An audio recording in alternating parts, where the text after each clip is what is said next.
Buenas tardes, muchachos, ¿qué tal? ¿Se escucha bien?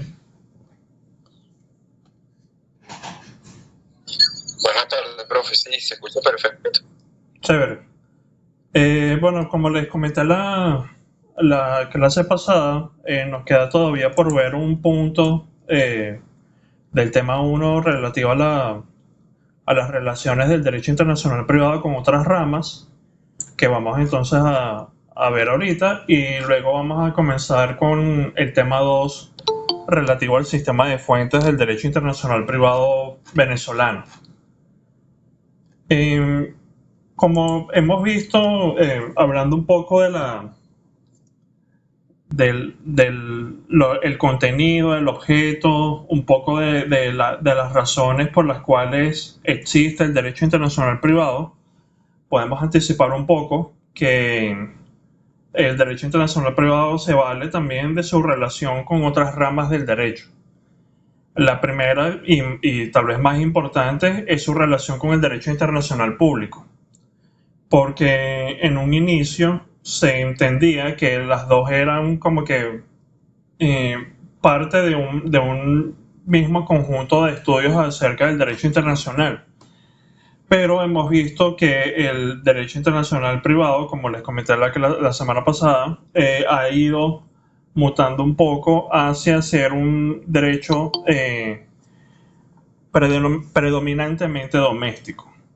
No obstante eso, todavía hay unas semejanzas que tiene el derecho internacional público con el derecho internacional privado, pero hay algunas diferencias también que es importante ir marcando.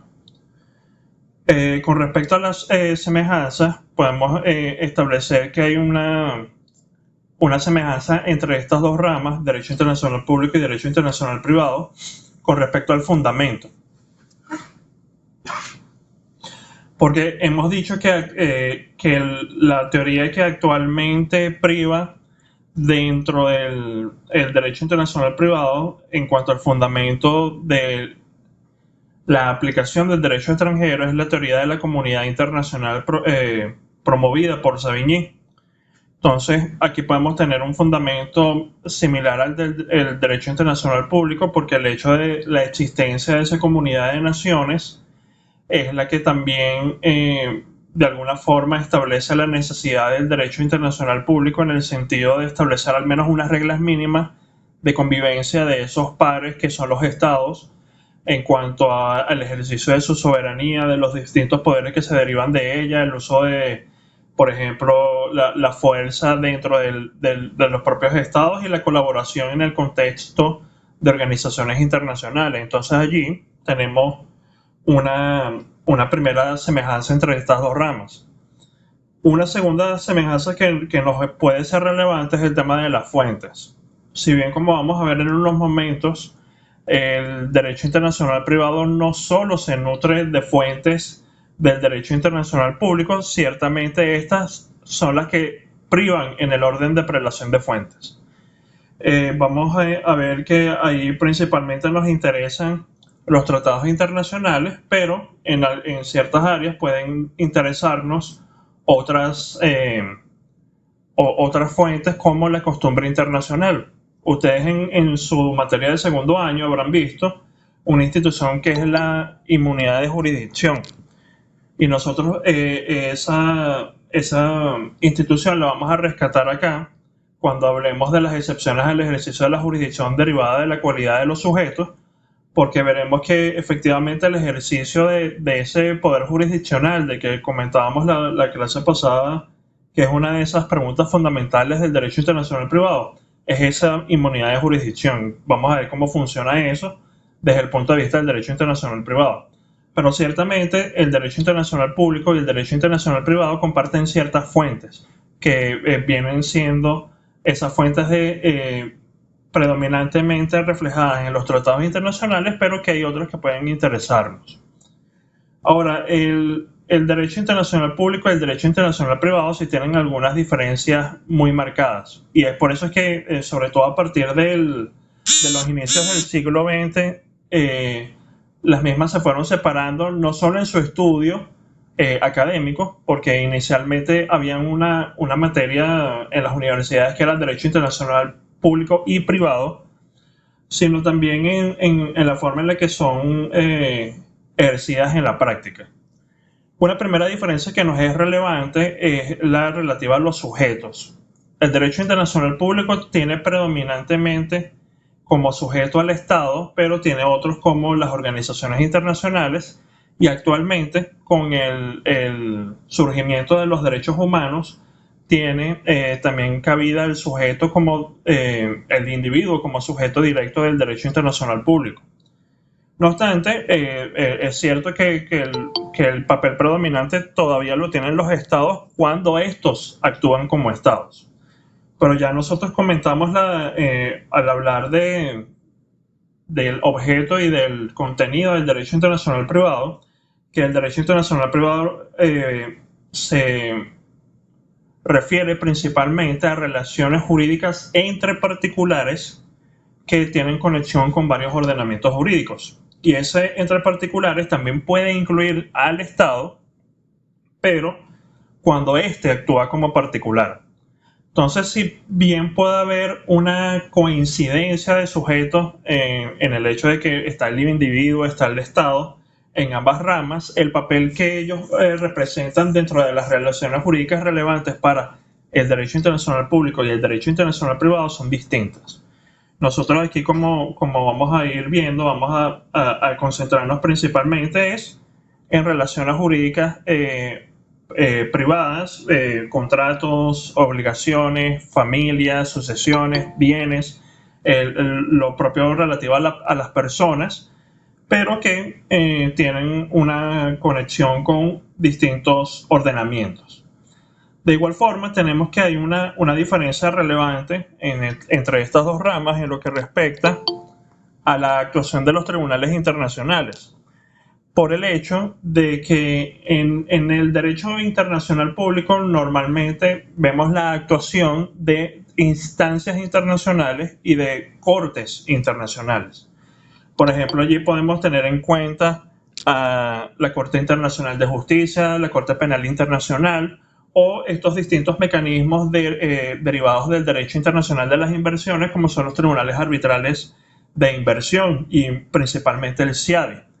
Pero en el ámbito del derecho internacional privado, lo que normalmente vamos a ver es que son casos que se resuelven ante las cortes nacionales. El hecho de que haya un elemento de internacionalidad no quiere decir que necesariamente la disputa entre María y Pedro, que se quieren divorciar, pero ella está domiciliada en Estados Unidos y él en Venezuela, tiene que ir a una corte internacional. No, ahí simplemente el litigio se va a plantear o en las cortes de los Estados Unidos o en las cortes venezolanas, pero hay un elemento extraño de extranjería o de internacionalidad que lleva la relación a otro punto o a otro nivel con respecto a las relaciones domésticas. Esto no quiere decir que en el ámbito de las cortes internacionales no interese el derecho internacional privado, porque ciertamente hay aspectos como, por ejemplo, el relativo a la determinación del derecho aplicable que sí interesan, o que en el ámbito del derecho internacional público y sobre todo de la actuación de la Corte Internacional de Justicia se hayan estudiado temas centrales del derecho internacional privado. Ahí ciertamente ha ocurrido eso porque nosotros vamos a ir viendo a lo largo de los distintos temas ciertas sentencias de la Corte Internacional de Justicia en donde se han planteado temas relevantes del derecho internacional privado, como por ejemplo la actuación de las normas de aplicación inmediata y necesaria como parte del método del derecho internacional privado, los límites a la regulación de la jurisdicción por los estados parte de la comunidad internacional, entre otros temas que nos pueden ir interesando. Pero, de nuevo, lo que priva en este caso es la actuación de los tribunales nacionales de cada uno de los estados que está conectado con el asunto. Luego tenemos a estas dos ramas que son el derecho interterritorial y el derecho interpersonal. Porque ciertamente dentro de esta comunidad internacional que nos interesa los efectos del derecho internacional privado, existen ordenamientos jurídicos complejos. ¿Esto qué quiere decir? Ordenamientos jurídicos que no solo tienen un solo derecho a nivel nacional, sino que en otro nivel distinto a ese derecho común hay otra serie de regulaciones que pueden estar divididas o desde el punto de vista del territorio o desde el punto de vista de las personas. Aquí nos pueden venir, por ejemplo, a la mente casos como el de los Estados Unidos, casos como el de México, casos como los derechos forales que existen en el derecho español, que son también relevantes para las relaciones jurídicas privadas porque la mayoría de ellos se refieren a estos temas. Por ejemplo, en el tema de los Estados Unidos, la mayoría de las relaciones privadas están reguladas a nivel estatal. Tanto en la materia contractual como de divorcio, como de bienes, sucesiones, etcétera, están bastante reguladas a nivel estatal, por lo que, por ejemplo, si una norma de conflicto venezolana nos remite al derecho estadounidense, allí necesitamos de algo adicional a los efectos de concretizar exactamente cuál estado dentro de los Estados Unidos nos va a regular este asunto. De igual forma, tenemos a ciertos ordenamientos jurídicos en donde existen derechos interpersonales. Allí pueden venir, por ejemplo, a la mente casos como el de ciertas comunidades indígenas que están protegidas en ciertos estados, esos derechos que parten mucho de un corte religioso, como el derecho islámico, o ciertas áreas del derecho, por ejemplo, de la India, que se dividen o se han dividido históricamente a través de las castas. Entonces allí tenemos igualmente a personas que tienen una distinta cualidad que va a ello impactar en el ejercicio de sus relaciones privadas y que por ende también le puede interesar el derecho internacional privado. Entonces, ¿qué nos interesa del derecho interterritorial y del derecho interpersonal en su relación con el derecho internacional privado? Pues le puede interesar a estas dos ramas el uso de técnicas del derecho internacional privado. Porque si nosotros vemos, por ejemplo, el caso del derecho español, cuando establece las reglas, por ejemplo, de la determinación del derecho aplicable, los factores de conexión que son relevantes para ello y la actuación de distintas instituciones generales, allí están aplicando simplemente técnicas propias del derecho internacional privado a el derecho foral, a ese derecho interterritorial en el que se divide ese derecho español. Incluso muchas de las normas que están presentes en el Código Civil que interesan en materia de derecho internacional privado son normalmente aplicadas en derecho interterritorial.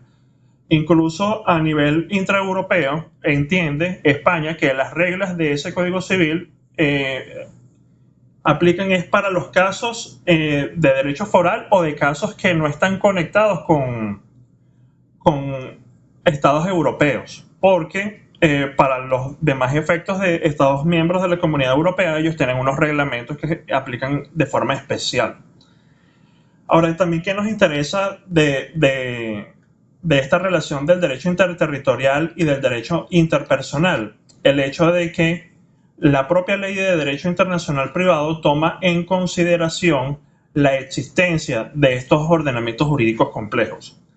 El artículo 3 de la Ley de Derecho Internacional Privado, que es una norma que vamos a desarrollar más adelante, nos indica que cuando en el derecho extranjero que resulta competente coexisten varios ordenamientos jurídicos, sea desde el punto de vista de las personas o sea desde el punto de vista del territorio, el conflicto de leyes que se suscite entre estos ordenamientos se resolverá de acuerdo con los principios vigentes en ese propio ordenamiento. ¿Esto qué quiere decir? Que si, por ejemplo, un juez venezolano tiene que aplicar el derecho de los Estados Unidos, él para concretizar el estado que efectivamente va a ser relevante para la decisión de ese caso, él tendrá que aplicar aquellas reglas presentes en ese propio derecho de los Estados Unidos. Nosotros vamos a ir viendo qué instrumentos han servido desde el punto de vista del derecho de los Estados Unidos para ellos, porque han habido efectivamente casos en donde estos han sido aplicados. ¿Alguna duda hasta ahora? ¿Algo que no haya quedado claro?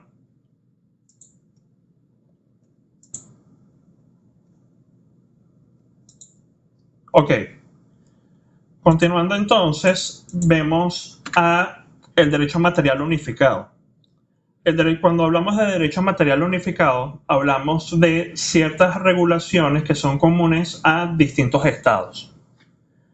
Esto puede ocurrir a través, uno, de tratados internacionales, en donde el perfecto ejemplo es la Convención de las Naciones Unidas sobre Compraventa Internacional de Mercaderías, o a través de una serie de instrumentos que son denominados o que se agrupan bajo la denominación de soft law o derecho blando, que son una serie de regulaciones que tienen la característica de que no son vinculantes, como es el derecho que emana, por ejemplo, de nuestra Asamblea Nacional, sino que es solo vinculante en la medida en que las partes que quieran aplicarlo así lo prevean de forma contractual, o de que de alguna forma cada estado le dé una cierta relevancia a los efectos de la solución de los conflictos que estén materialmente conectados con ese instrumento. Allí tenemos, por ejemplo, el trabajo de esta organización que está aquí reflejada en pantalla, que es UNIDROIT, que es el Instituto Internacional para la Unificación del Derecho Privado, en donde ellos tienen una serie de instrumentos que parten de este derecho material unificado, sobre todo en materia de bienes culturalmente relevantes, en materia de agencia, en materia algunos de transporte, tanto terrestre como aéreo, pero en el que efectivamente el instrumento más relevante son los principios UNIDROIT sobre contratos comerciales internacionales, en donde ellos establecen una serie de regulaciones comunes, como las encontraríamos nosotros en nuestro Código Civil, pero que representan ese derecho material unificado de todos los estados que participaron en la elaboración de ese instrumento, y que aplica si las partes así lo establecen, por ejemplo, de forma contractual. Ahora, si nosotros hemos dicho que el derecho internacional privado parte de un presupuesto jurídico que es la existencia de distintos ordenamientos jurídicos nacionales, el derecho material unificado no vendría a hacer básicamente que el derecho internacional privado no sea necesitado en la práctica. La respuesta es no, porque allí estaríamos entendiendo el objeto del derecho internacional privado en la forma clásica o estatutaria, y en una forma que ya actualmente no es vigente.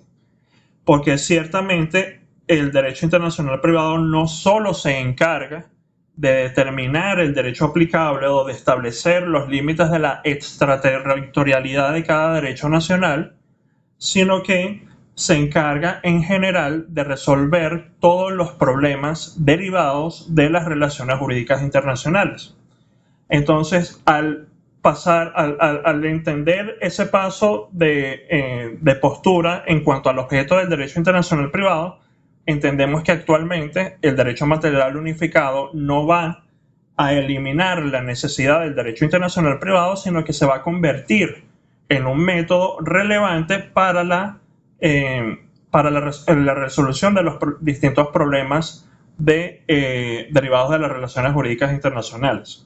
Nosotros vamos a ver hacia la segunda mitad de la materia, cuando comencemos a ver los temas de derecho aplicable, que en el derecho internacional privado existe la denominada pluralidad metodológica de nuestra rama, en donde uno de los distintos métodos que se sirve el derecho internacional privado es exactamente este del derecho material unificado.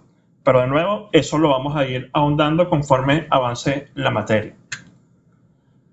Además, tenemos una relación relevante con el derecho procesal civil internacional. Y si bien hay estados en donde el derecho internacional privado se entiende como una rama distinta del derecho procesal civil internacional, Aquí en Venezuela, como ya hemos dicho, entendemos que el derecho procesal civil internacional es parte del contenido del derecho internacional privado, porque también va dirigido a resolver unos problemas que se derivan de las relaciones jurídicas internacionales, no de corte sustantivo, sino de corte adjetivo, en donde nosotros nombramos, por ejemplo, los asuntos relativos a la jurisdicción, a la cooperación judicial internacional o al reconocimiento y ejecución de decisiones extranjeras. Y es importante y creo que muy útil el estudio de la faz sustantiva y la faz adjetiva del derecho internacional privado, porque a final de cuentas vamos a ver que muchas de sus soluciones están compenetradas. Incluso hay partes en donde ciertamente se confunde ese aspecto del derecho aplicable con, por ejemplo, el tema de la jurisdicción. Este libro que está aquí en pantalla es, creo que, el libro más importante de Derecho Procesal Civil Internacional acá en Venezuela, porque recoge los distintos problemas que se incluyen dentro de esta disciplina, y de verdad se tratan de una forma bastante exhaustiva y bastante clara. La mayoría de los materiales que nosotros vamos a utilizar dentro de esos temas, a partir del tema 4, si no recuerdo mal, vienen exactamente de este libro de Derecho Procesal Civil Internacional, publicado por la Academia de Ciencias Políticas y Sociales. Entiendo que actualmente ese libro se encuentra agotado a nivel de editorial, o sea, no lo tienen ahorita en la academia, pero si lo llegan a conseguir de alguna manera en formato físico, les recomiendo de verdad que se lo compren, porque no solo es un libro que actualmente sirve para los que nos dedicamos al derecho internacional privado, sino que es importante para cualquier persona que ejerza actualmente el derecho, porque de nuevo, el derecho internacional privado ahorita es un derecho bastante actual y que en la práctica se presenta mucho más de lo que se cree normalmente. Finalmente, tenemos el asunto del derecho comparado. Y si bien el derecho comparado en ciertas jurisdicciones es bastante complicado, creo que a nivel latinoamericano y incluyendo a nivel venezolano, es bastante conocido, porque normalmente en el estudio del derecho se hace referencia al derecho comparado, y en la práctica jurisprudencial se valen normalmente los jueces de referencia del derecho comparado. Entonces, nosotros vemos que el derecho comparado es ciertamente útil tanto para el legislador, porque puede servir de una guía para ver por dónde se debe regular una cierta institución, una cierta disciplina, pero siempre que se utilice de una debida forma. No como ha ocurrido en ciertos países de América Latina, en donde se intenta trasplantar una institución, por ejemplo, del derecho francés, del derecho alemán o del derecho español a la realidad latinoamericana, sino para efectivamente nosotros ver desde nuestro punto de vista cómo se está regulando cierta situación en esos territorios, y entonces nosotros enfocarnos, ok, en base a esos principios, en base a esas instituciones, a esas experiencias, cómo lo vamos a regular nosotros aquí en nuestros países. Ciertamente, desde que se ha tomado al derecho comparado como una disciplina autónoma, que lo podemos tal vez poner desde el primer Congreso Internacional de Derecho Comparado celebrado en 1900, se ha estudiado allí esa relación entre el derecho internacional privado y el derecho comparado. Porque ciertamente al tratar el derecho internacional privado de distintos problemas derivados de relaciones conectadas con varios ordenamientos jurídicos, pues el derecho comparado allí va a tener un papel preponderante. Entonces es importante que los jueces que pueden tener alguna relación con casos de derecho internacional privado tengan también un buen manejo del derecho comparado. Porque, por ejemplo, van a toparse con la necesidad de aplicar un derecho distinto al venezolano, con fuentes distintas, con distintos criterios de aplicación, de orden de prelación de esas fuentes o de relación entre las mismas, y que de alguna forma parte de una realidad cultural distinta a la venezolana. Entonces allí va a ser importante ese método del derecho comparado. Ahora, como ejemplos concretos del uso del derecho comparado en materia del derecho internacional privado, nosotros podemos nombrar concretamente ahorita dos usos relevantes. Uno, en la determinación de los principios de derecho internacional privado generalmente aceptados. Porque como vamos a ver en el tema 2 que vamos a comenzar el día de hoy, el último nivel de fuentes previsto por el artículo 1 de la Ley de Derecho Internacional Privado son estos principios de derecho internacional privado generalmente aceptados. Y eso parte, idealmente, de un estudio a través del derecho comparado de la forma en la que los distintos estados que forman parte de la comunidad internacional regulan un problema en particular. Entonces allí a nosotros nos puede interesar el tema del derecho comparado a los efectos de determinar esos principios. Otro uso que también vamos a ver que es relevante del derecho comparado es el tema de la calificación. La calificación es básicamente el problema más difícil del derecho internacional privado, pero básicamente se reduce a determinar la naturaleza concreta de una relación jurídica privada a los efectos de determinar la norma que nos va a dirigir al derecho nacional que va a regular el asunto. Si les parece tal vez ahorita muy confuso entender esa historia, no se preocupen, porque eso es una de las instituciones generales del derecho internacional privado que nosotros vamos a ver en materia de derecho aplicable. Entonces, ya con esto terminaríamos lo relativo al tema 1. ¿Alguna pregunta o algo que no haya quedado claro sobre estas relaciones del derecho internacional privado con otras ramas?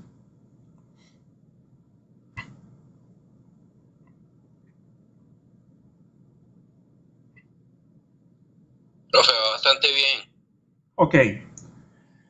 Antes de pasar al tema 2, me gustaría ver brevemente con ustedes unos casos relativos a la internacionalidad de la relación. Aquí, vamos a ver una serie de planteamientos y yo les voy a explicar de qué forma entonces allí se determina la internacionalidad desde el punto de vista del derecho internacional privado. Vamos a partir de este primer ejemplo. Valentina es venezolana, domiciliada en Ciudad de México, Estados Unidos mexicanos, desde hace 1 año y 3 meses. Ella se casó en 2005 con Damián, venezolano-alemán, actualmente domiciliado en Miami, Estados Unidos de América. Ellos tienen un hijo de 5 años de nombre Max que vive con su mamá en Ciudad de México. Por desavenencias en su relación, Valentina toma la decisión de intentar una demanda de divorcio ante los tribunales de protección de niños, niñas y adolescentes de la circunscripción judicial del área metropolitana de Caracas. Entonces aquí se pregunta, desde el punto de vista internacional de los tribunales venezolanos, ¿es este un caso internacional? Si yo les pregunto a ustedes, si nada más con este planteamiento, ¿qué me dicen? ¿Qué creen ustedes que aquí es relevante a los efectos de determinar esa internacionalidad?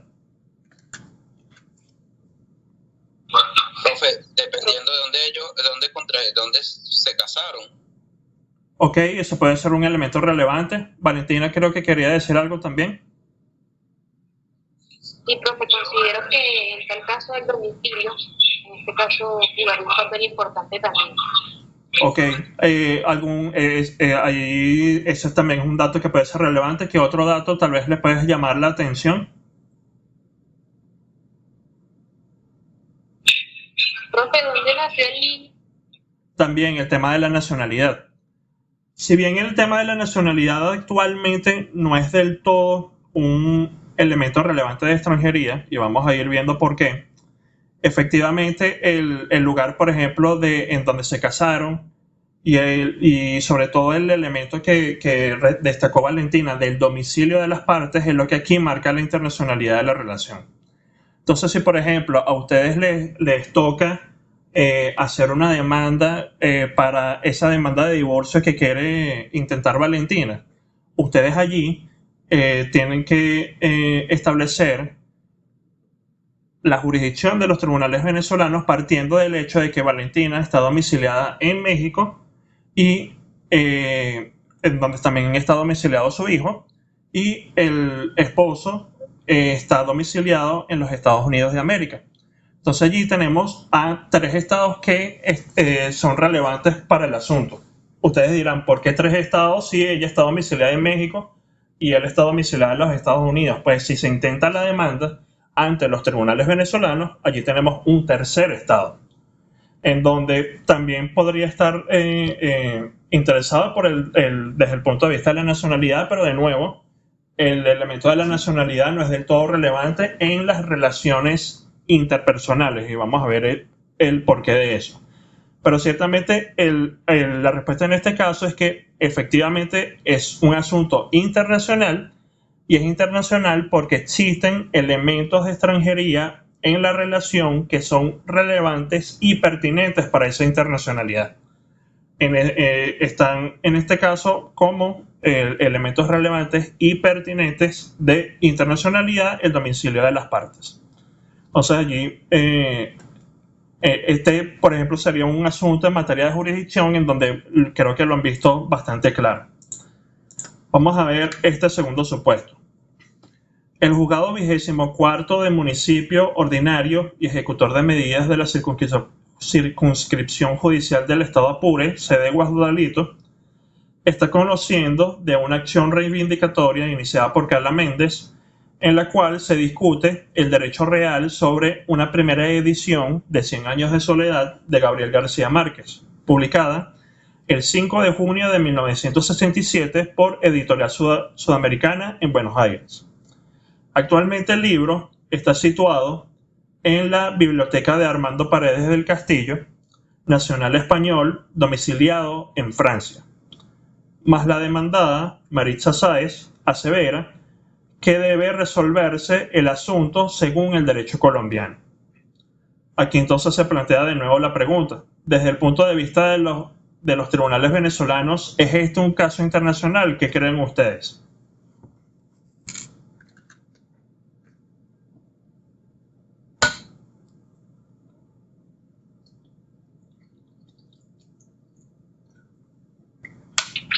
Yo creo que lo que están concurriendo en este caso tres países, Venezuela, Buenos Aires, y ella está alegando que se aplique el derecho colombiano, entonces también entraría Colombia.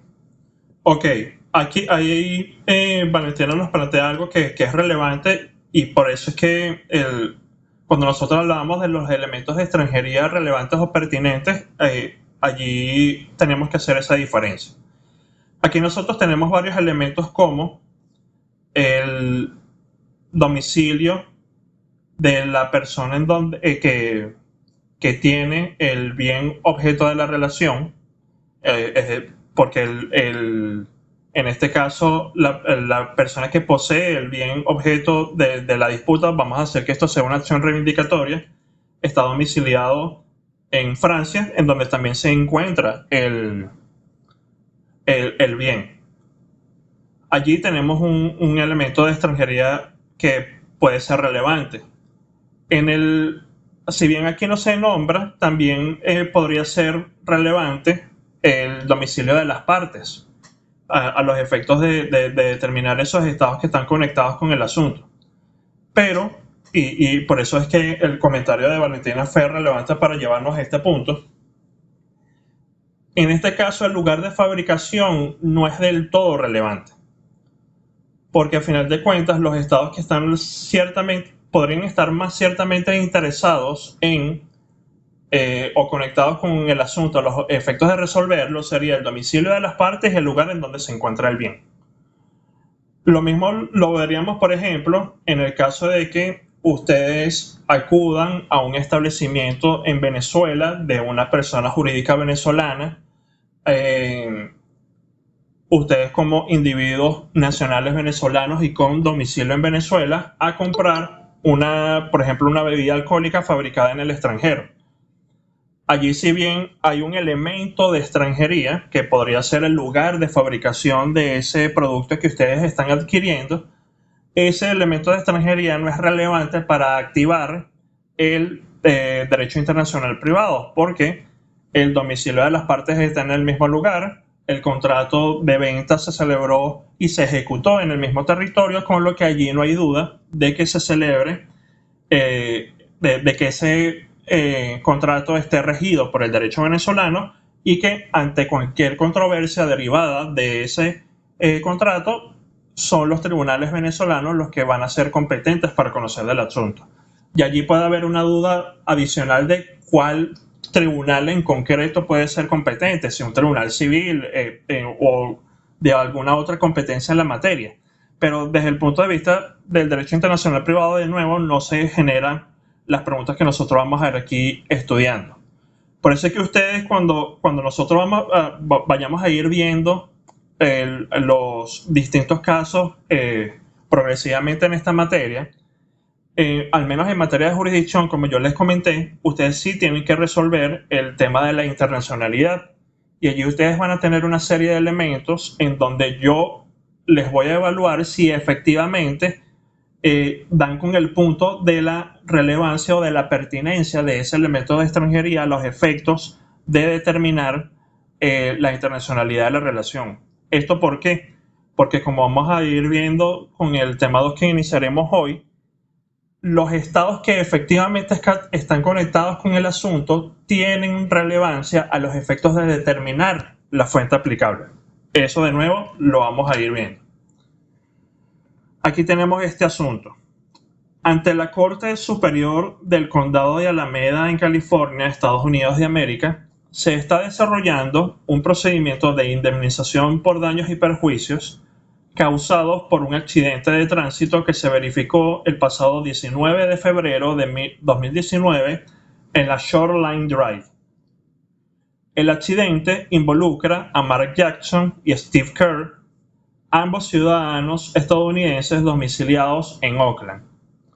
El testigo más relevante de dicho accidente es el señor Juan Antonio Pérez, ciudadano venezolano domiciliado en Caracas, quien se encontraba en dicha ciudad de vacaciones con su familia. El señor Pérez ya ha vuelto a su país de origen, pero Mark Jackson lo ha promovido como testigo, razón por la cual la Corte Superior del Condado de Alameda emitió un exhorto a las autoridades judiciales venezolanas para la evacuación del testimonio del señor Pérez. En vista del caso planteado, se plantea entonces la siguiente pregunta: ¿por qué interesa esto al derecho internacional privado o al derecho procesal civil internacional? Si nosotros vemos desde el punto de vista de la relación jurídica de fondo, es decir, el accidente de tránsito que activa la demanda de Mark Jackson contra Steve Kerr, se trata de un caso plenamente doméstico, porque las partes están domiciliadas en el mismo territorio. El efecto generador de los daños y perjuicios, es decir, el accidente de tránsito, también se verificó en territorio estadounidense, y podemos al menos establecer con un grado de razonabilidad bastante relevante de que los efectos de ese daño sobre Steve Kerr también se sufrieron dentro del territorio estadounidense. Entonces allí estamos ante un caso doméstico. Entonces ustedes se preguntarán: ok, profesor, pero si acabamos de ver que es importante la internacionalidad de la relación en la jurisdicción, ¿por qué aquí no lo es? Porque aquí... En este caso, disculpe, profesor. Ajá. Adelante, Rosario. El testigo principal o el testigo nacional venezolano es residenciado en Caracas, por ende, relevancia las pruebas y cómo se va a testigar ese testigo, y por ende aquí entra el derecho internacional práctico, la parte del procedimiento. Exactamente, pero ahí es importante diferenciar dos cosas, y el comentario de Rosario es importante para eso. Aquí, a los efectos de determinar si la relación jurídica de fondo es internacional o no, no nos interesa el domicilio del testigo. Sí nos interesa por el hecho de que él activa los mecanismos de cooperación judicial internacional. Allí, en la cooperación judicial internacional, al estar presente la necesidad de que las autoridades de distintos estados, en este caso Venezuela y Estados Unidos, tengan que colaborar entre sí para la buena consecución de un juicio que se está celebrando en los Estados Unidos, es por ello que se presenta a esto como un tema relevante para el derecho internacional privado y más concretamente para el derecho procesal civil internacional. Pero ciertamente la relación jurídica de fondo no es internacional como lo era en los dos casos anteriores. Por eso es que cuando nosotros veamos los casos concretos de cooperación judicial internacional, allí no se va a presentar la pregunta de si el caso es internacional o no, simplemente porque por la necesidad de ejecutar un acto procesal en un estado distinto de aquel en donde se lleva a cabo el juicio principal, ya allí está presente y para eso es relevante el derecho internacional privado. Algo similar ocurre en este caso. Me importa un comino compañía anónima es una compañía constituida según las leyes de la República del Ecuador y que actualmente está domiciliada según sus estatutos en la ciudad ecuatoriana de Loja. Ella se dedica a la importación y distribución de especias en todo el Ecuador. Ella suscribe un contrato con Cilantro, pero no tanto, compañía anónima, subsidiaria de una compañía venezolana en Ecuador, que se encarga de la compra de especias para su uso en restaurantes de lujo en todo Ecuador. En el transcurso de su relación hubo un problema por cuanto Cilantro, pero no tanto, compañía anónima, incumplió con el pago de un cargamento de cardamomo, canela y jengibre por $50,000, lo que ocasionó que Me Importa un Comino, compañía anónima, retrasara sus pagos con sus acreedores foráneos. En vista de ello, Me Importa un Comino S.A. decidió demandar a Cilantro, pero no tanto, S.A. ante los tribunales ecuatorianos. Luego del desarrollo del procedimiento judicial, Me Importa un Comino S.A. logró obtener una sentencia que le daba completamente la razón, es decir, una sentencia que declaró con lugar la demanda. Más evidencia que Cilantro, pero no tanto, compañía anónima, no tiene bienes suficientes en Ecuador para ser ejecutados, por lo que decide intentar ejecutar en Venezuela, donde sí hay bienes suficientes. Para ello introduce, a través de sus representados, una solicitud de exequatur ante la Sala de Casación Civil del Tribunal Supremo de Justicia. Entonces, en vista del caso planteado, aquí también se presenta la pregunta: ¿por qué interesa esto al derecho procesal civil internacional y al derecho internacional privado en general? Ocurre lo mismo que en el caso anterior. Aquí la relación jurídica de fondo es doméstica. Si bien estamos hablando de una subsidiaria de una compañía venezolana, al ser una subsidiaria se entiende como una compañía, una persona jurídica autónoma, y que por ende allí lo que va a interesar es el domicilio de esa subsidiaria a los efectos de la relación. La subsidiaria está domiciliada en Ecuador, con lo que allí está ese elemento conectado con ese estado. La otra compañía, que es Me Importa un Comino, compañía anónima, está igualmente domiciliada en Ecuador. La relación jurídica se celebró en Ecuador y se ejecutó también en Ecuador. Lo relevante aquí para el derecho internacional privado es que esa sentencia que resultó del procedimiento judicial ecuatoriano es traída a los efectos de su reconocimiento y ejecución ante los tribunales venezolanos a través del procedimiento de exequatur. Entonces, por eso es que allí también se activa el derecho internacional privado, porque de nuevo entonces aquí se plantea una de esas preguntas fundamentales que nosotros comentábamos la clase pasada. Ok, ¿qué efectos puede surtir esa sentencia ecuatoriana en Venezuela? ¿Cuáles puede surtir efectos de cosa juzgada, efectos ejecutivos, efectos materiales? Puedes hacerlos directamente, es decir, yo puedo ir directamente ante un tribunal de primera instancia con esa sentencia ecuatoriana y pedir su ejecución. o antes debe haber un procedimiento previo de reconocimiento. Allí se nos están entonces activando el tema del reconocimiento y ejecución de decisiones extranjeras, por el cual se interesa también el derecho internacional privado. Por eso es que también, como ocurrió con el caso de cooperación judicial internacional anteriormente que he visto, cuando nosotros resolvamos los temas del derecho, el tema del reconocimiento y ejecución de decisiones extranjeras, allí tampoco nos va a interesar si la relación jurídica de fondo es o no internacional, sino que simplemente al traerse una sentencia extranjera para su reconocimiento y ejecución en Venezuela, ya eso interesa al derecho internacional privado. ¿Algo que no haya quedado claro de estos casos?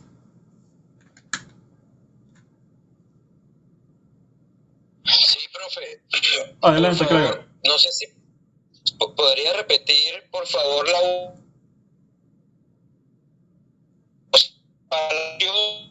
entonces, no tenía un plazo con los tribunales ecuatorianos para ejecutarla aquí, que básicamente es lo que estaban solicitando. Ok, disculpa, Clever, hay una parte en que se entrecortó. ¿Podrías repetir un momento, por favor? Sí, profe. La pregunta es, entonces, que no quedó claro, no me quedó claro, de verdad. Entonces, para poder ejecutar esa sentencia, ¿va a ser una ejecución a media solo con los bienes que tenga ya? O porque si se pone a ver el brazo no le puede llegar hasta Venezuela, hasta los bienes que tenga Cilantro, pero no tanto aquí en Venezuela. Entonces, no sé si sería, incluso si es prudente la pregunta, pero ¿no podrían ejecutarlo hasta aquí o ahí pedirían la solicitud de cooperación internacional? No sé con qué elemento podría resolver esa situación. No, eso fue lo que no me quedó claro. Ok, no, ahí tu pregunta es súper relevante porque ahí entramos en un tema que nosotros vamos a ahondar en materia de derecho procesal civil internacional, y es el hecho de que el ejercicio de las funciones jurisdiccionales dentro de los que se incluye la ejecución de las sentencias está delimitado por el ámbito territorial de cada estado. ¿Esto qué quiere decir? No puede un estado, un tribunal ecuatoriano venir a ejecutar directamente una sentencia ecuatoriana en Venezuela. Por eso es que existen mecanismos de cooperación entre los estados para que los particulares que estén interesados en la ejecución de esa decisión puedan llevar la misma a cualquier estado en donde esa ejecución sea relevante.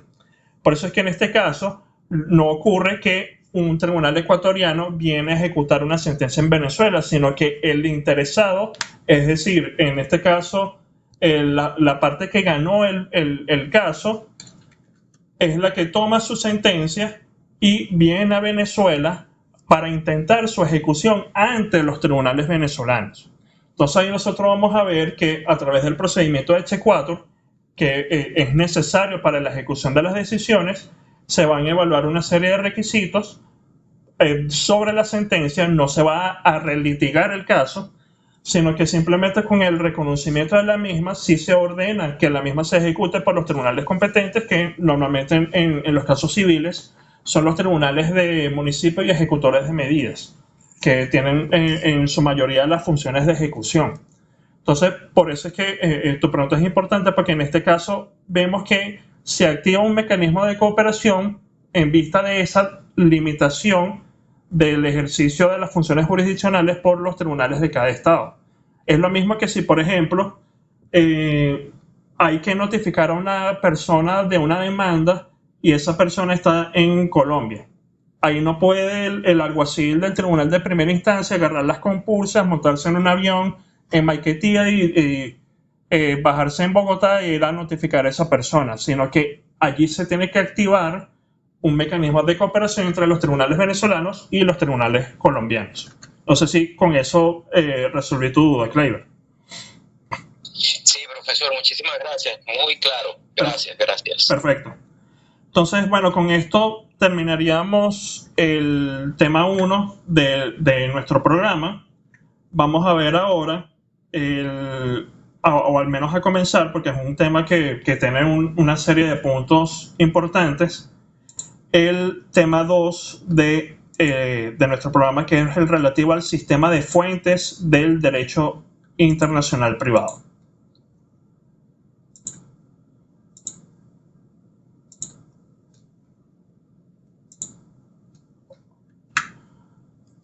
Ok. Con respecto al sistema de fuentes, tenemos que tener en cuenta que esta es una pregunta fundamental dentro del derecho internacional privado.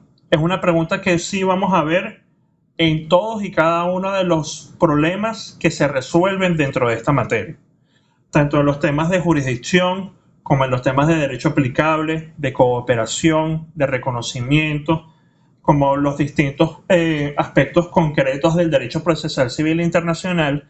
Allí nos va a interesar el tema de cuál es la fuente que yo debo aplicar a los efectos de resolver este problema de derecho internacional privado. Nosotros vamos a ir viendo que el derecho internacional privado se nutre de una pluralidad de métodos y de una pluralidad de fuentes a los efectos de resolver estos problemas. En materia de derecho aplicable, no solo nos va a ser relevante, por ejemplo, una norma de conflicto que simplemente nos diga en cuál derecho yo voy a encontrar la respuesta a mi problema, sino también las normas materiales, por ejemplo, que nos van a dar una solución directa a ese problema. Pero en materia de fuentes también es importante tener en cuenta de que el derecho internacional privado se nutre tanto de fuentes internas como de fuentes internacionales, y que se nutre tanto de fuentes positivas, es decir, efectivamente codificadas en algún instrumento, como de fuentes integradoras, es decir, que van a suplir la ausencia de una fuente positiva. Para ello, nos es entonces importante ver el artículo 1 de la Ley de Derecho Internacional Privado. Pero el artículo 1 de la Ley de Derecho Internacional Privado tiene el texto siguiente. Ya lo vemos en un momento.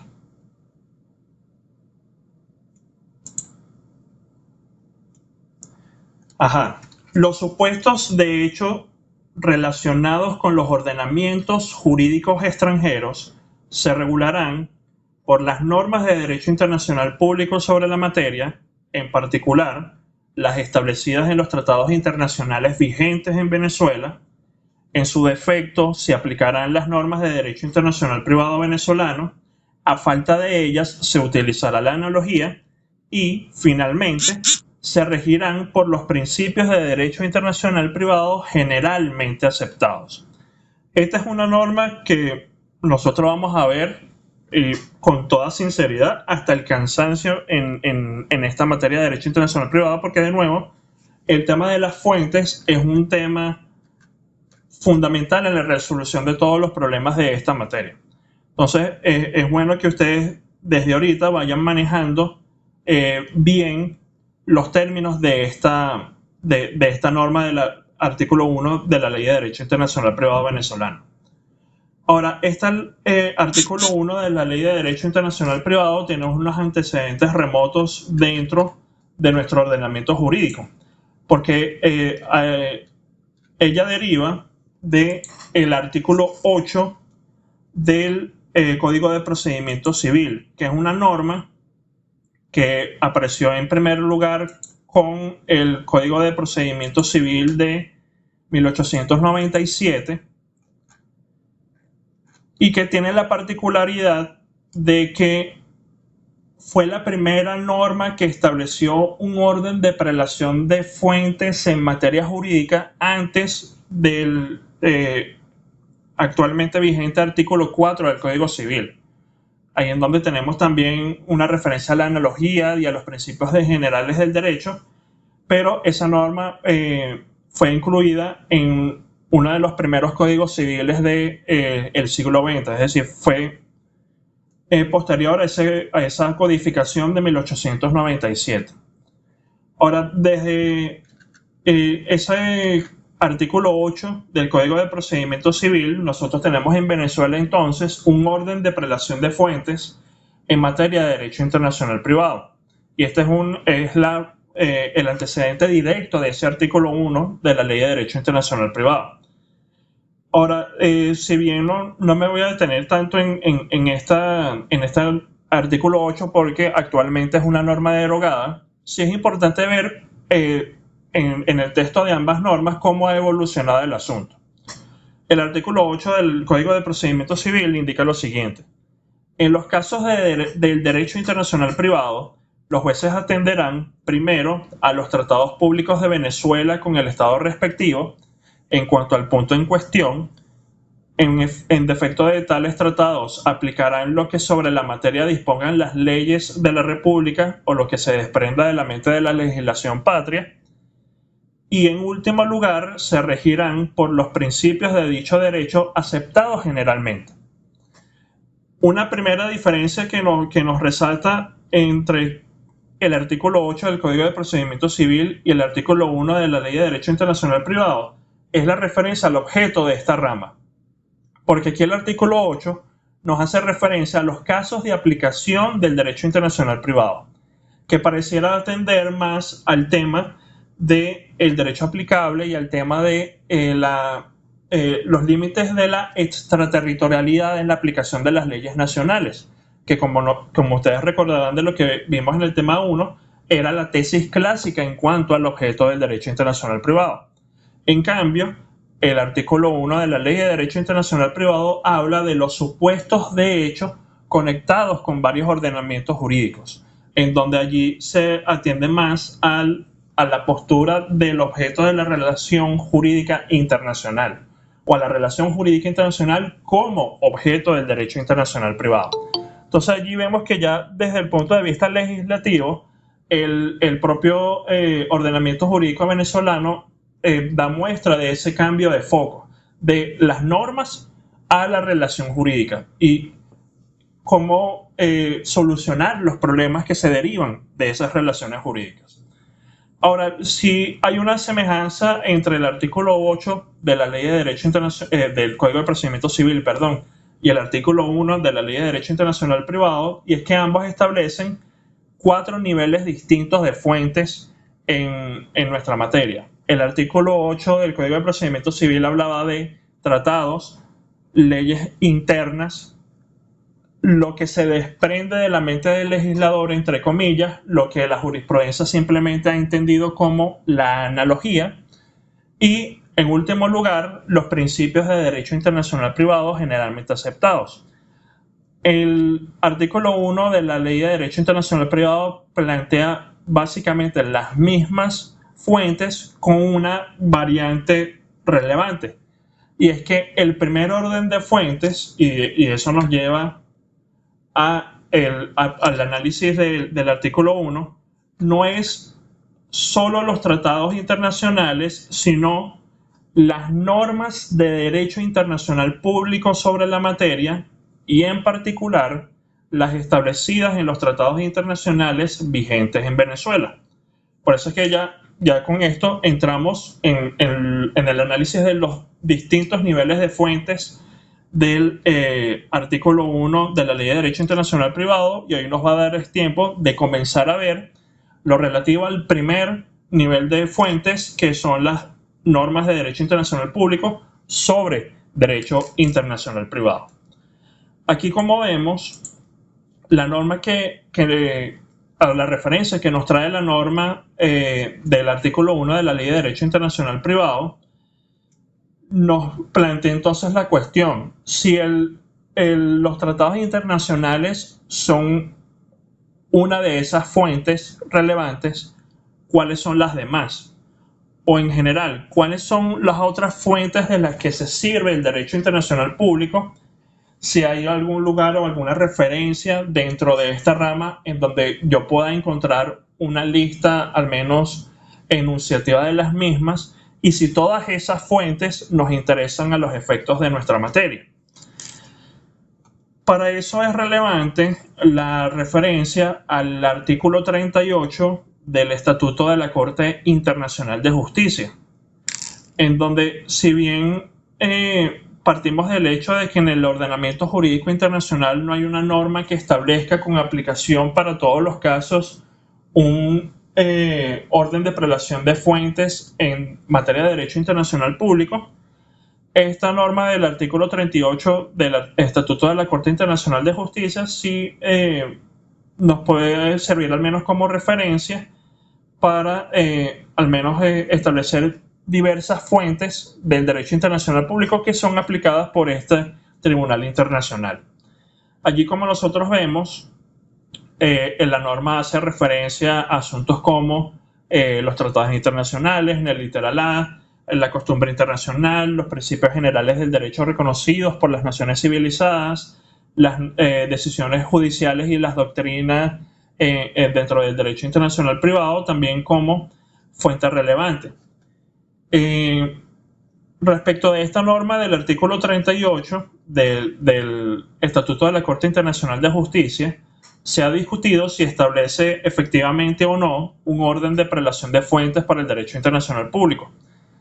Ello no queda del todo claro de su lectura, porque a diferencia del artículo 1 de nuestra Ley de Derecho Internacional Privado, no se dice, bueno, primero esta, en caso de que no exista esta, y si no la siguiente, y así sucesivamente, sino que establece más bien como una lista, solo que al establecer en primer lugar los tratados internacionales, algunas cortes internacionales han entendido que se le da una mayor prevalencia a esta fuente del derecho internacional público.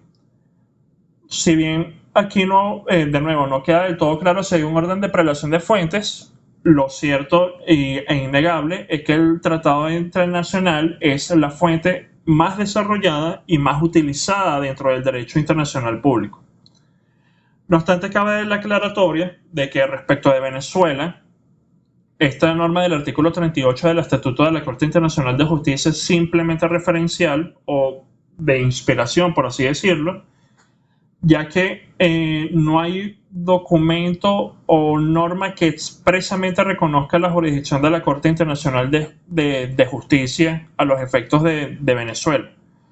A pesar de ello, se ha entendido como que la norma tiene peso al menos por la cantidad de países que han ratificado el Estatuto de la Corte Internacional de Justicia y que debe tener al menos como una fuente relevante a los efectos de determinar esas otras fuentes del derecho internacional público.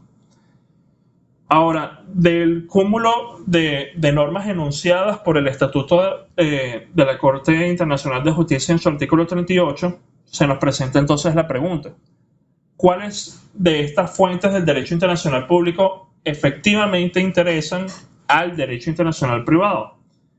Allí, innegablemente, el tratado es el mismo, porque incluso el artículo 1 hace una referencia expresa a estos instrumentos, porque se habla, de nuevo, de normas de derecho internacional público sobre la materia, es decir, sobre derecho internacional privado, en particular las establecidas en los tratados internacionales vigentes en Venezuela.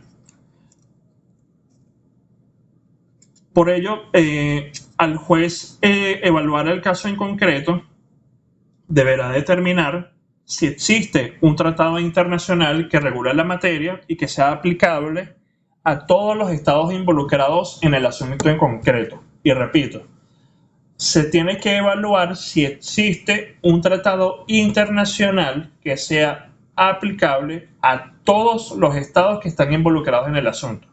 Si falta uno de esos estados como estado parte del tratado internacional en concreto, se tiene que pasar al segundo nivel de fuentes, que son las normas internas y que ya veríamos nosotros la semana que viene. No obstante, en la práctica, si bien esa referencia del artículo 1 de la Ley de Derecho Internacional Privado nos llevaría a la idea de que el juez tiene que revisar si hay alguna otra fuente del derecho internacional público que sea interesante además del tratado antes de pasar a la ley interna, lo que ocurre en la práctica normalmente es que al verse que no hay un tratado que sea aplicable a los estados involucrados, se pasa directamente a la ley interna. Ahora, ¿qué otra fuente nos puede ser relevante en materia de derecho internacional público para el derecho internacional privado? Pues allí ciertamente nos puede ser también relevante la costumbre internacional. Hay algunas fuentes algunas instituciones que interesan al derecho procesal civil internacional y al derecho internacional privado en general, que derivan de la costumbre internacional. Por ejemplo, está el aspecto de la inmunidad de jurisdicción de los estados, el aspecto de la inmunidad de jurisdicción de los jefes de estado también, que son instituciones que se han desarrollado a partir de la costumbre internacional y que, si bien hay algunos instrumentos regionales que regulan estos asuntos, no hay todavía un instrumento de enfoque universal que establezca unas reglas obligatorias y de carácter positivo para todos los estados parte de la comunidad internacional. Si vamos a ver que hay otras instituciones que también han derivado de la costumbre internacional, pero que ya al ser derecho codificado, se entiende que se aplican es en virtud de estar en un tratado internacional. Ahora, nosotros vamos a ver dentro de esta materia también una institución que no sé si la han oído referir hasta los momentos en su carrera, que es la llamada lex mercatoria. La lex mercatoria básicamente hace referencia a la costumbre internacional de los comerciantes.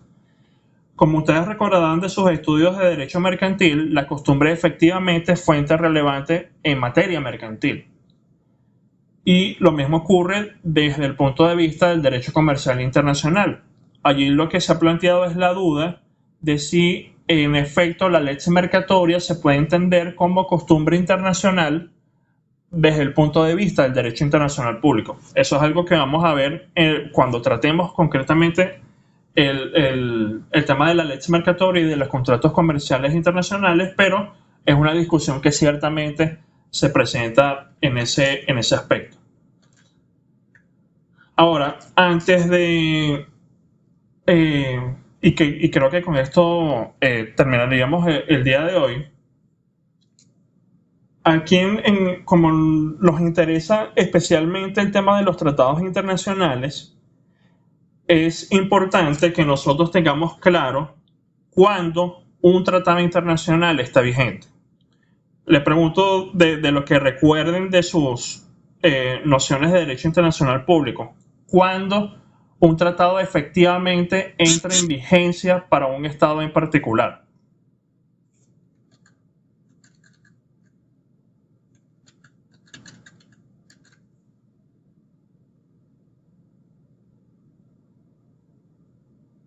¿Qué recuerdan?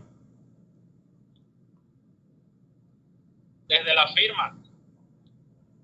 Ok, Alberto nos indica desde la firma. ¿Alguien más tiene alguna opinión distinta? Cuando es ratificado por la Asamblea Nacional. Ajá, Norelis también nos plantea lo de la Asamblea Nacional. Allí no se habla tanto de ratificación, sino de emisión de una ley aprobatoria y promulgación en Gaceta Oficial. También es un aspecto relevante. Pero si, por ejemplo, sale ya la ley aprobatoria en la Gaceta Oficial, se entiende que un tratado es vigente para Venezuela.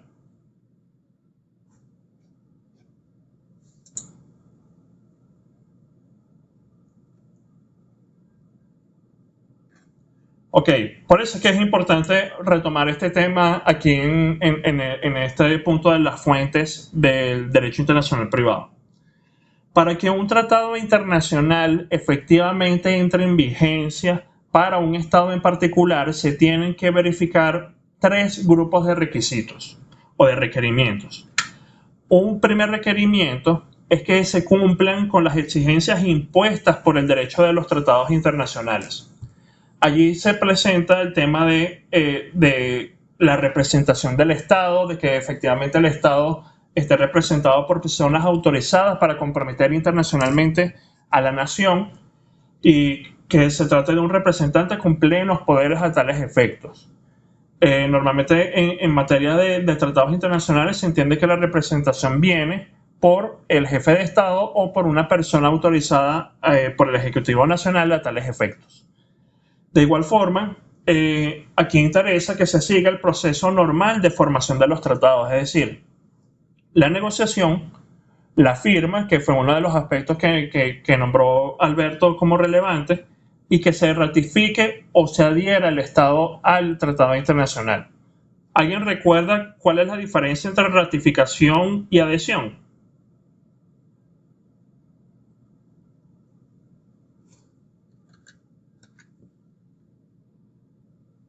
Que bueno, ahí tenemos la chuleta en la lámina.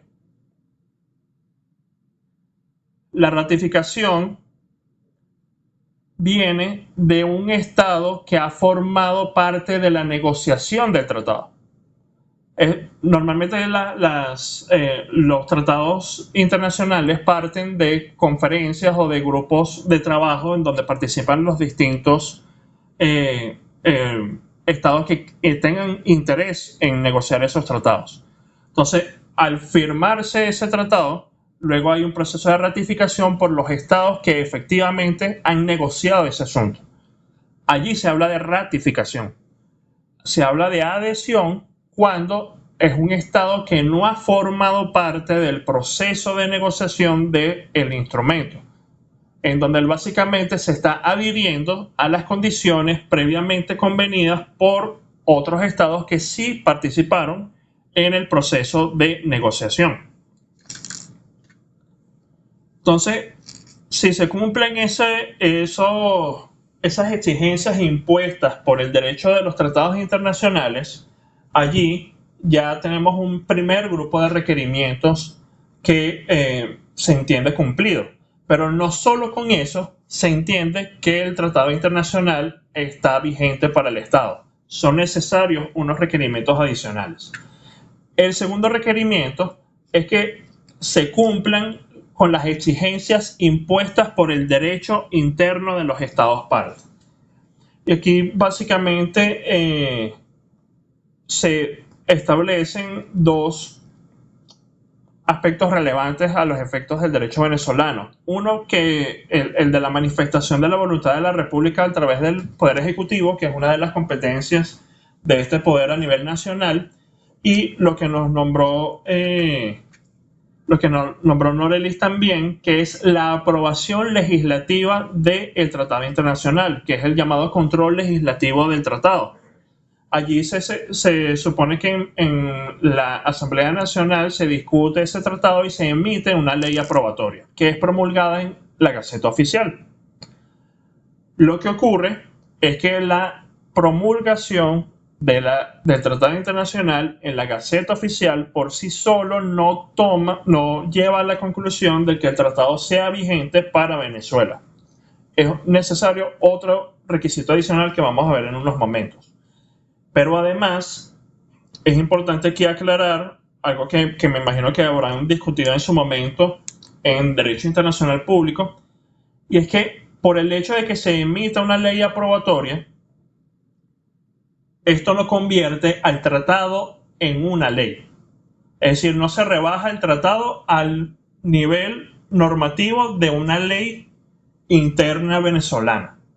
Por eso es que hay un profesor también de la Cátedra de Derecho Internacional Privado, el profesor Eugenio Hernández Bretón, que él tiene un artículo de principios de los años 90 que el título es bastante ilustrativo. Los tratados no son leyes. Porque él discutía esa postura que tenían muchos tribunales de la época de tomar, por ejemplo, ante el conflicto entre lo que decía un tratado internacional y lo que decía una ley interna, tomar a estos dos instrumentos como pares o como que estuviesen al mismo nivel. Y no es así. Lo bueno es que desde el punto de vista del derecho internacional privado, ya el propio artículo 1 de la Ley de Derecho Internacional Privado nos aclara esa preferencia que se le da al tratado internacional frente a la ley interna. Pero de nuevo, la emisión de una ley aprobatoria no convierte al tratado internacional en una ley. Incluso la mayoría de las leyes aprobatorias como tal no incluyen el texto del tratado. Hay muchas que no incluyen el texto del tratado a los efectos de aprobarlo. Finalmente, tenemos como tercer requerimiento que se cumplan con las exigencias impuestas por el propio tratado internacional. Entonces allí tenemos varios requerimientos.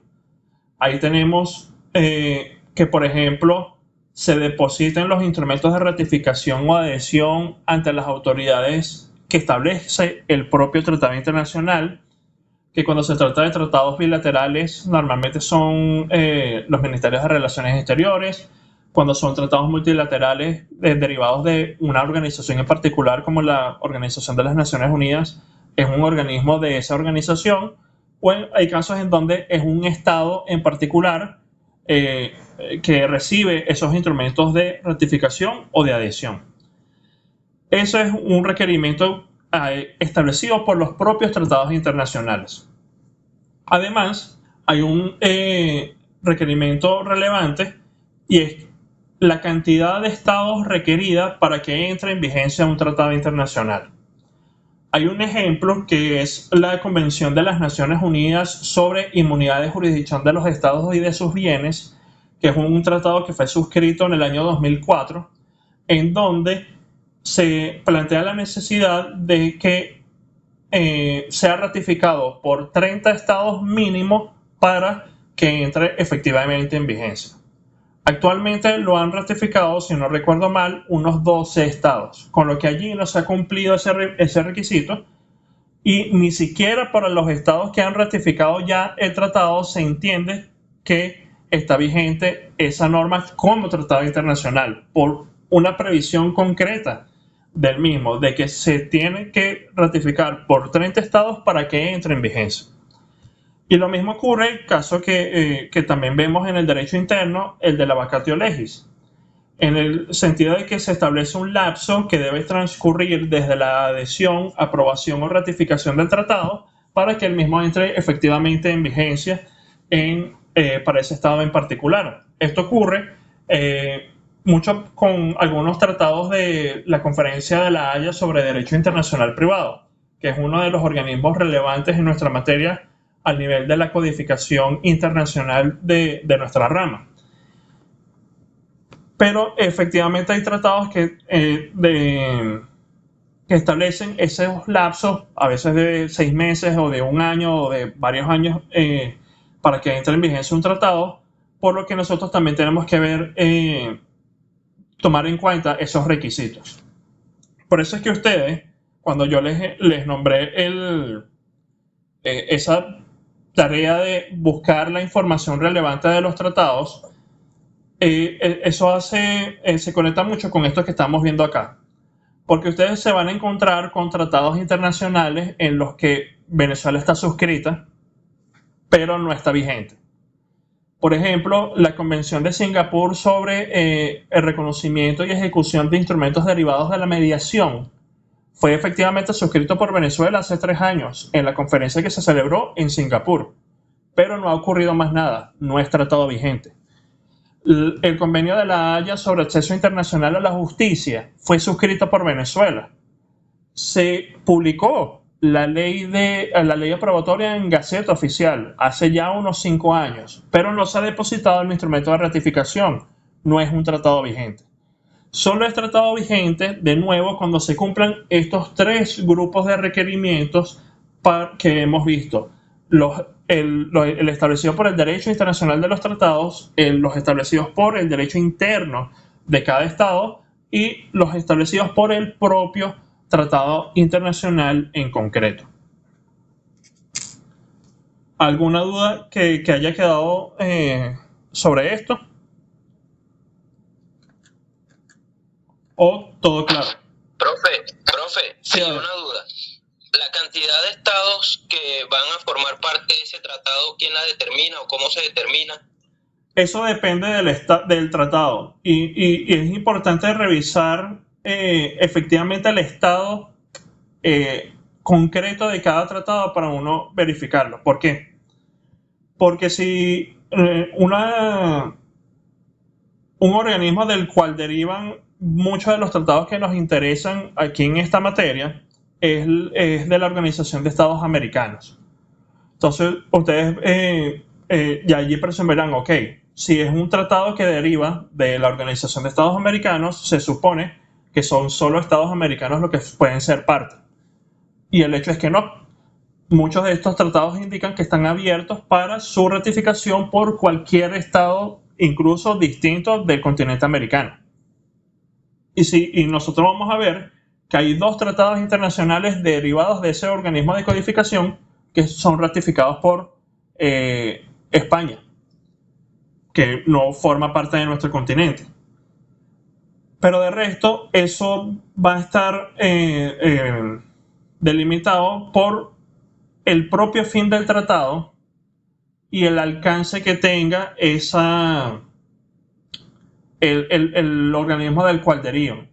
Porque, por ejemplo, si son algunos de los tratados que han sido suscritos en el marco del Mercosur, se entiende que solo pueden ser ratificados por estados que formen parte de este mecanismo de integración. E incluso tienen que ser ratificados de forma expresa porque Venezuela, a pesar de haberse incorporado, entre comillas, al Mercosur, no es parte de los tratados internacionales en materia de derecho internacional privado que derivan del mismo. Entonces, allí no hay como tal una regla escrita de que diga, mira, aquí pueden ser 50 estados, 100 estados, puede ser, si son tratados abiertos, puede ser todos los estados que formen parte de la comunidad internacional. Por ejemplo, la Convención de Viena sobre Relaciones Diplomáticas está ratificada por más de 150 estados. La Convención de Viena sobre Relaciones Consulares también está ratificada por alrededor de 140. La Convención de Nueva York sobre Reconocimiento y Ejecución de Sentencias Arbitrales Extranjeras está ratificada al día de hoy hasta 169 estados parte de la comunidad internacional, con lo que allí, de nuevo, no hay una regla escrita de un límite de estados, sino que la puede haber es en el caso contrario, como en ese ejemplo del convenio sobre inmunidad, de un mínimo de estados que pueden ratificarlo, que deben ratificarlo para que entre en vigencia. Pero un límite máximo no hay, al menos yo no he visto un caso de algún tratado internacional que establezca un límite máximo de estados para que lo ratifiquen. ¿Alguna otra duda? ¿Algo que no haya quedado claro? Profesor. Sí, Tania. Quería hacerle una pregunta con respecto al acuerdo de Marrakech y su anexo del acuerdo sobre los derechos de la propiedad intelectual relacionados con el comercio, porque se discute mucho que el ACPIC no puede ser aplicado aquí en Venezuela por el tema de que no ha pasado por una ley aprobatoria, no se ha emitido una ley aprobatoria, pero Venezuela forma parte del Acuerdo de Marrakech que forma la Organización Mundial del Comercio. Entonces no sé si usted podría explicarme, porque muchas personas dicen que sabe que no es constitucional la aplicación de este acuerdo aquí en Venezuela, concretamente el ACPIC.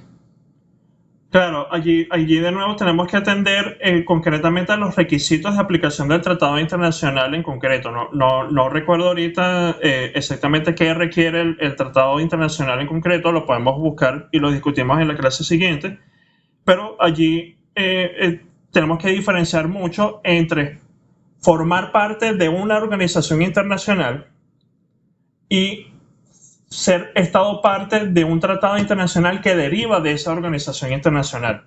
Hay un ejemplo que nos es relevante en materia de propiedad intelectual, por ejemplo, que ya que lo traes a colación, que es el acuerdo de Niza, que es el que establece el clasificador internacional de marcas, tanto de productos como de servicios. Es un caso bastante particular porque se aplica en Venezuela sin estar vigente. Es un tratado que tenía aplicación en Venezuela por haber sido Venezuela parte de la Comunidad Andina de Naciones, en donde se obligaba a través de los distintos instrumentos, sobre todo de la decisión 487, de aplicarse este clasificador a el ámbito venezolano. Pero desde que Venezuela se salió de la Comunidad Andina de Naciones, se entiende que ese tratado no puede ser aplicable a menos de que Venezuela se adhiera al acuerdo de Niza derivado de la Organización Mundial de la Propiedad Intelectual. Pero en la práctica no ha ocurrido eso. Sin embargo, cuando nosotros inscribimos una marca en el Servicio Autónomo de la Propiedad Intelectual, igual utilizamos ese clasificador de NISA. Entonces, en el caso de la escuela que tú haces referencia, Tania, imagino que lo que ocurre es lo mismo. Allí, si bien se es parte de la Organización Mundial del Comercio, si es un instrumento que deriva de esa organización, que tiene unas reglas específicas para su entrada en vigencia para cada estado parte, allí entonces, si no se cumplen, efectivamente Venezuela no debería poder aplicar ese tratado. Pero de nuevo, voy a buscar concretamente la referencia del tratado que indicas y lo podemos discutir en la clase siguiente, porque igual en materia de tratados nos faltan ver algunas cosas. ¿Algo que no haya quedado claro? ¿Algo adicional?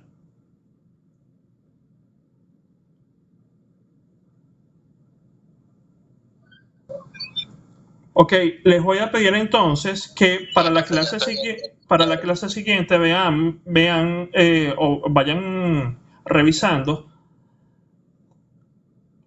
qué son las reservas internacionales, o que vayan recordando y cuáles son los tipos de reservas internacionales que existen. Porque vamos a ver que eso también es un tema bastante relevante para nosotros tener como aplicable un tratado a los casos de derecho internacional privado. Entonces, si no queda algún otro comentario o alguna otra duda, nos vemos entonces la clase siguiente. Gracias, profesor. Feliz tarde. Claro, feliz tarde a todos. Gracias. Nos vemos en la próxima clase, profe. Hasta luego. Hasta luego. Gracias, profesor. Hasta luego.